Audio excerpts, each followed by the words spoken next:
The plane touched down right on schedule. Maya let out a long, slow breath she felt like she'd been holding for hours. You know that feeling when a trip is over, even a wonderful one? That deep, cellular craving for your own space, your own quiet? That was her. 2 weeks at a coastal resort had been paradise, but now her whole being was screaming for home. She dreamed of the simple things, a shower in her own bathroom, the ritual of brewing tea in her favorite mug, collapsing onto her own couch with the soft throw blanket. No itineraries, no must-see sights, just silence, stillness, and the profound peace of being truly alone. Her husband, Lucas, was supposed to meet her, but 10 minutes before landing, a text buzzed through. "Stuck at work. Grab a cab, I'll cover it." A flicker of disappointment, quickly swallowed.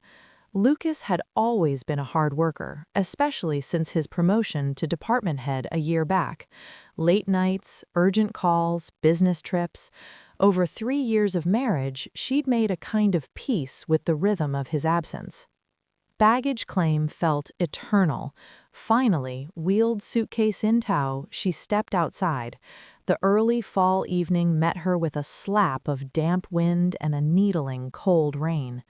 The contrast with the relentless sun she'd left behind was so violent it sent a shiver straight to her bones.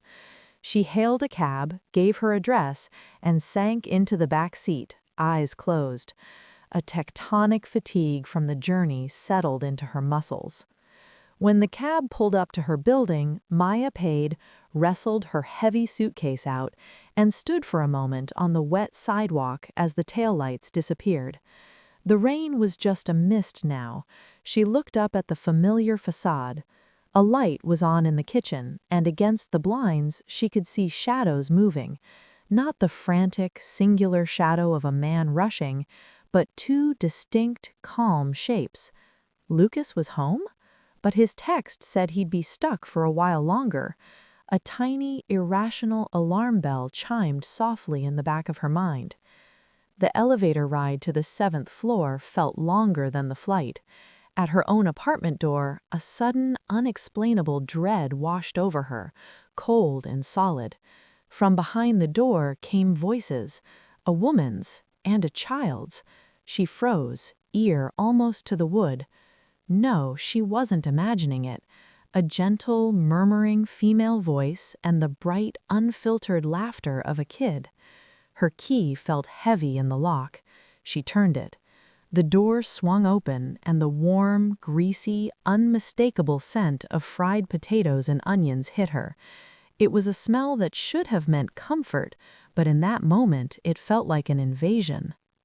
"Lucas, I'm home," she called out, maneuvering the suitcase into the narrow hallway.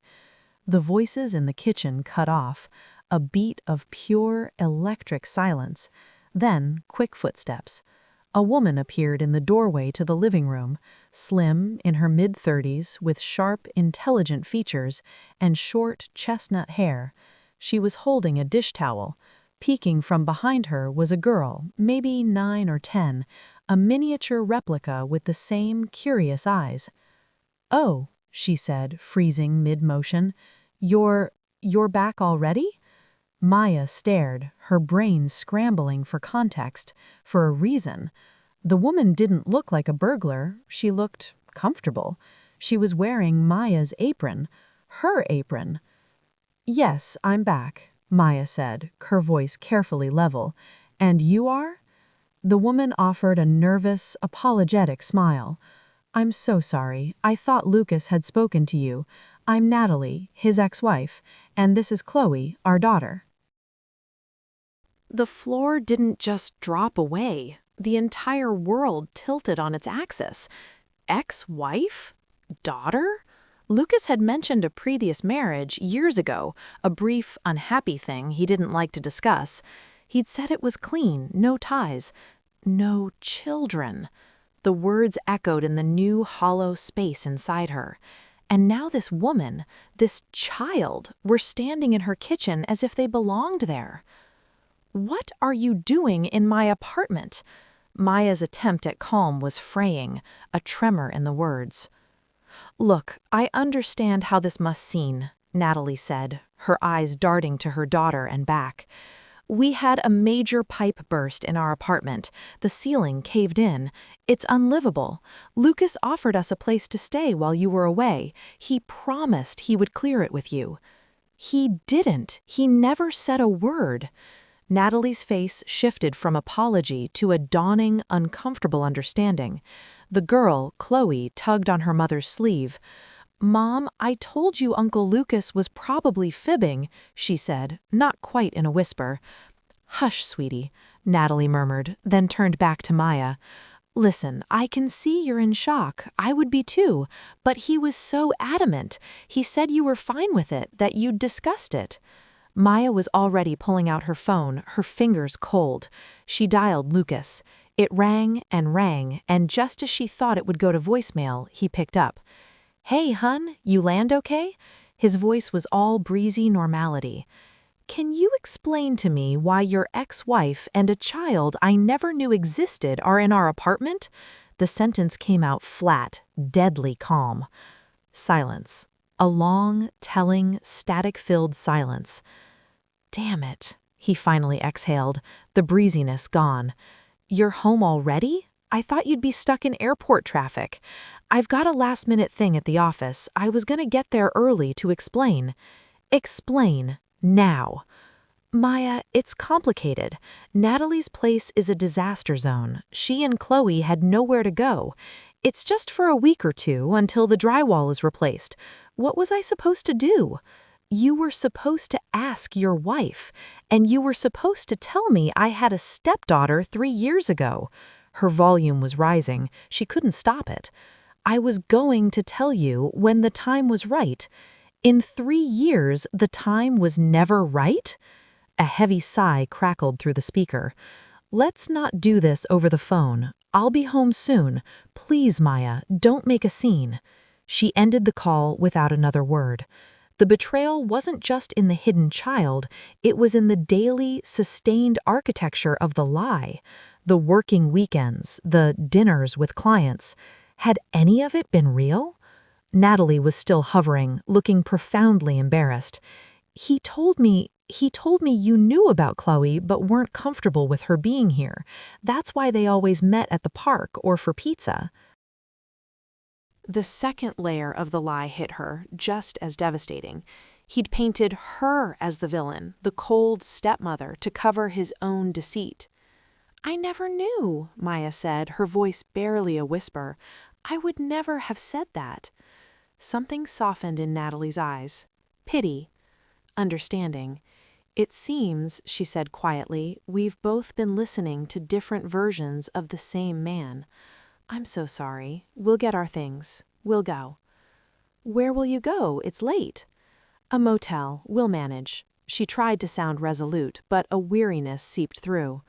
Chloe, who had been watching the tense adult exchange with wide eyes, spoke up. "Not the motel with the noisy ice machine again, Mom. It's scary." That small, plaintive detail did it.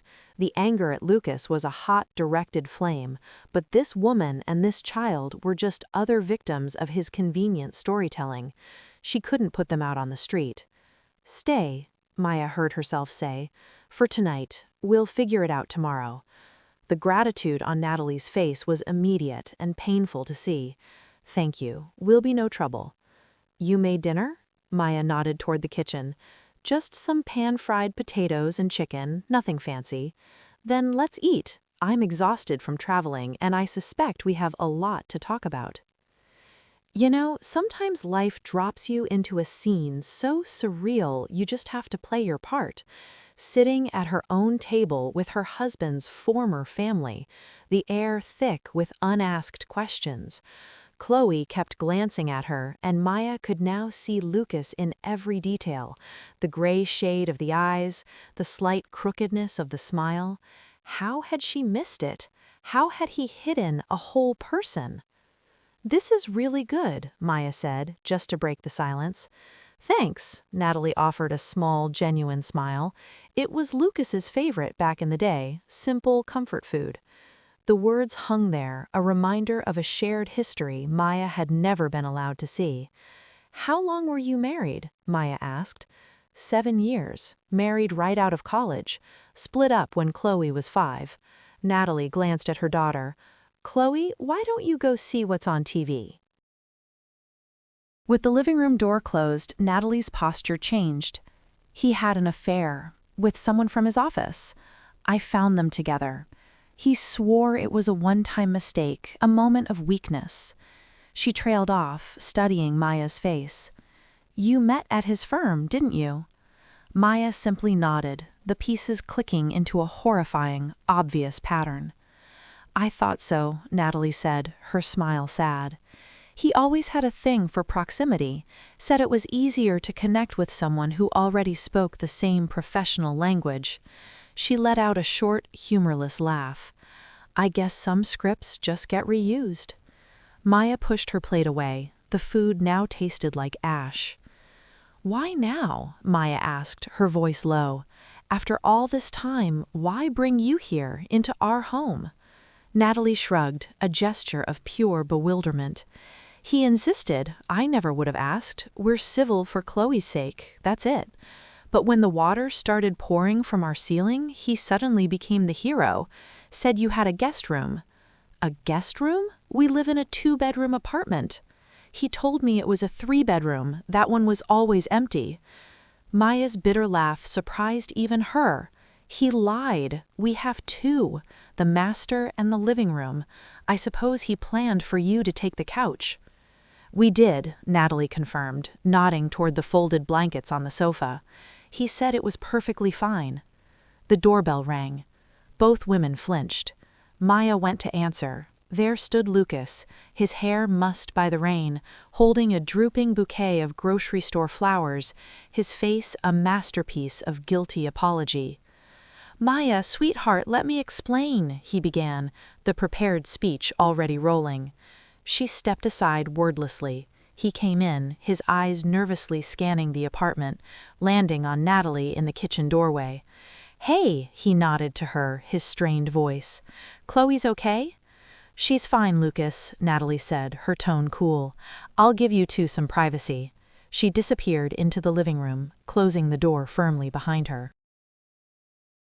Lucas placed the flowers on the console table like a peace offering. "Maya, I know how this looks, but I had no choice. There was literal sewage coming through their ceiling." "Stop," she said, holding up a hand. "The flood is the least of it. Why did I have to find out about my own stepdaughter from a stranger in my own kitchen?" He looked at the floor. "I was scared. I thought it would change things between us. We were in such a good place, I didn't want to ruin it." "So you built our good place on a foundation of lies? Every Saturday you played basketball, you were with her? Every other weekend at the office?" "Not always, but yes, often. She's my daughter, Maya. I couldn't just abandon her." "No one asked you to." The shout erupted from a place of raw hurt. Take a breath. Regain composure. Softer tone. "You never gave me the chance to be anything but the enemy in this story. You made that choice for me, for her, for all of us." He collapsed onto a stool, head in his hands. "I know. I dug myself in deeper and deeper, and then I was afraid you'd find out I still had to talk to Natalie sometimes, about school, doctors. And moving her into our home while I was gone was just about co-parenting?" Maya shook her head, a profound weariness taking over. The anger was burning out, leaving behind a cold, clear emptiness. "You know what? I don't even care what the full truth is anymore. I'm too tired. I can't do this tonight." She walked past him, toward the bedroom.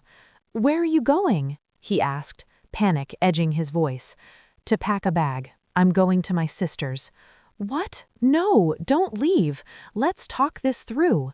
"We aren't going anywhere," she said, pulling a small duffel from the closet. "You are staying here, with your ex-wife and the daughter you forgot to mention. I need space to figure out whether this web, is a marriage I even want to be in anymore." He followed her into the room, grabbing her arm.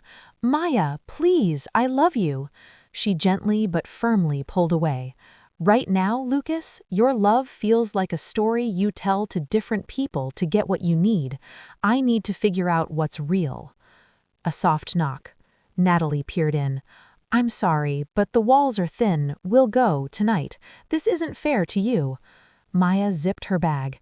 "It's not fair to any of us, but the person who made it that way isn't leaving." She looked from Natalie to Lucas. "You two have a lot to sort out. About living arrangements, about honesty. I'll be at my sister's." She swung the bag over her shoulder and walked out. Lucas trailed her to the front door, a stream of excuses and pleas washing over her, but she had tuned him out. Her mind was already ahead in the quiet of her sister's spare room. At the threshold, she turned for the last time. "I'll call you when I'm ready to talk, if I'm ready." Deep, slightly emotional sigh, then a more direct, connective tone for the audience.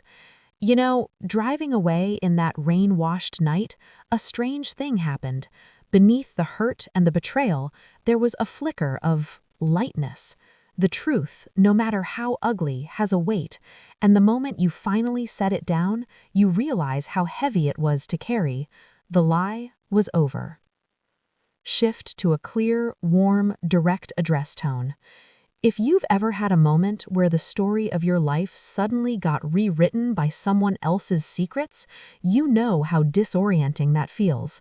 We'd love to hear your perspective in the comments below. What would you have done in Maya's shoes? And if you're new to these stories of complex relationships and hidden truths, consider subscribing to the channel. We explore the messy, real spaces between happily ever after and what comes next. Disclaimer: this story is a work of fiction. All names, characters, and events are the product of the author's imagination. Any resemblance to real persons, living or dead, or actual events is purely coincidental.